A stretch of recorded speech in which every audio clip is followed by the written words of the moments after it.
Hi again. There are many popular Agile methodologies that are still around from the 90s when Agile was invented. These methodologies share Agile values and principles, but have very specific practices and applications. In this video, I'll touch on a few of the most popular ones besides Scrum, which we covered in the last video. First, one of my personal favorites is Kanban. This is a methodology that can be applied in a very simple way, or it can be used to drive the entire project. The Kanban name comes from two Japanese words, kan, meaning sign, and ban, meaning board. You may have already used a Kanban board because it's the most famous feature adopted by the majority of Agile enthusiasts. The reason Kanban is so popular is that it provides transparent, visual feedback to everyone who might be interested about the status of work in progress.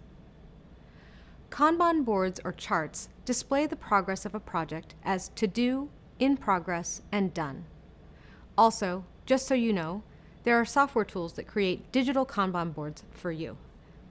The Kanban method ensures that the project team only accepts a sustainable amount of in-progress work. This means the amount of in-progress tasks are limited to what the team can actually handle during a certain amount of time. This is called the Work in Progress Limit, or WIP limit. The WIP limit is decided on by the team. This is a reflection of Agile in that teams are both self-organizing and empowered, and they're operating at a sustainable pace. The team members add new tasks to be completed only after they've finished their previous task and are below the WIP limit. This approach means that once a task has started to be worked on, it becomes a priority for the whole team to get it to done. By focusing on less work, the work gets done faster. This goal of trying to maximize efficiency is called flow and is a core principle of Kanban. Another Agile methodology is extreme programming, or XP. It was named that because it took traditional software development activities to an extreme level. But I also believe it's because it emerged at the same time as extreme sports, like snowboarding. XP is another one of my personal favorites. It was the first Agile methodology I was introduced to back in my days working on some of the original cell phones at Qualcomm, the company behind the radio technology we all use in our phones today. Since XP came out of the software industry, it refers to specific software terms and activities, like coding and programming. But the XP method can be used in lots of non-software environments as well. The XP methodology aims to improve product quality and the ability to respond to changing customer needs. It does this by taking best practices for the development process to extreme levels. For example, one best practice is the idea of test-first development.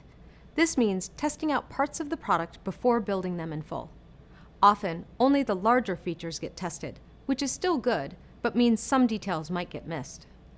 XP takes this practice to the extreme by finding ways to test more and smaller features of the product to get even more feedback. There are 4 basic activities that are performed during the product development process that the XP method tries to enhance. Designing. In software development, this is where you write a design document describing the parts of the code or instructions for the product and how it will function. In non-software environments, this would be describing the various pieces and parts for whatever it is you're trying to deliver. For example, if you're delivering an ad campaign, maybe the main pieces are the artwork, the copy, and the ad buy plan. XP wants to ensure that all of the pieces of the product will fit together properly, so it stresses simplicity. Start with a simple design to meet the most basic and important requirements. Simple designs also take less time to complete. Once the basic model is designed and has been tested, then you can think about adding on other features. Coding. Code is the language that's used to write software programs. It's the instructions that tell the computer what to do.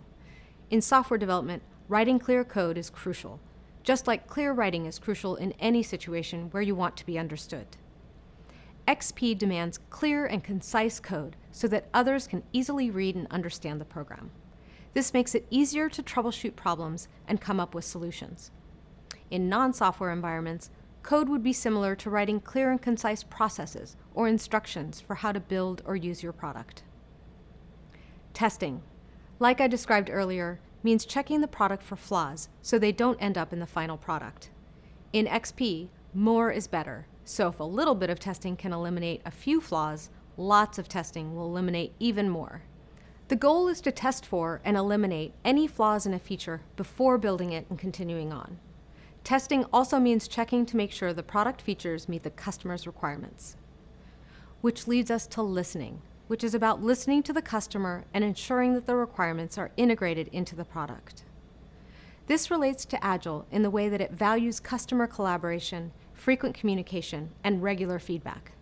XP features some other innovative practices that are used across many Agile teams, regardless of the specific methodology being used. First, there's pair programming, which is when two team members work together at the same time on one task. Usually, this is done in the same physical location, but with the use of digital collaboration tools, this can happen remotely too. Another practice is continuous integration and continuous refactoring. This is the practice of merging product changes into a shared version several times a day in order to get quick feedback on the quality of the code or product. Then there's avoid big design up front. This relates to designing and means the design should be just enough to get started and should be continuously improved as the product evolves.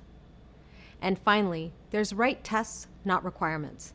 This means that instead of writing a product requirements document and then later writing a test plan, your test plan can serve two purposes by A, telling the team what to build, and B, comparing what they built to what was supposed to be built.